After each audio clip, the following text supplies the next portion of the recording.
Hi friends आपण समस्त स्वागत करुचे आपण निजर YouTube channel LP coaching centre को देखो फ्रेंड्स आज आउ एक छोट वीडियो सहित टाइप्स ऑफ एग्रीकल्चर माने कृषि बा चाष केते प्रकार।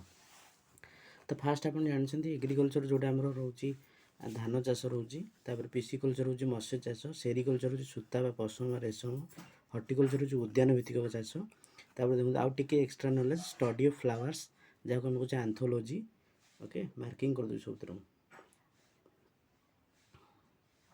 पिसिकल्चर कहली मत्स्य चाष सेरिकल्चर सूता पशम रेशम हर्टिकल्चर उद्यान एग्रीकल्चर टा कहली धान चाष ओके बाकी स्टडी ऑफ फ्लावर्स है आंथोलॉजी। धन्यवाद। तापर देखो study of fruits pomology carpology study of fish ichthyology okay agronomy जोटा कहली study of rice. Thank you for watching video भल लगी निश्चय लाइक करेंगे शेयर करेंगे सब्सक्राइब करेंगे। Thank you.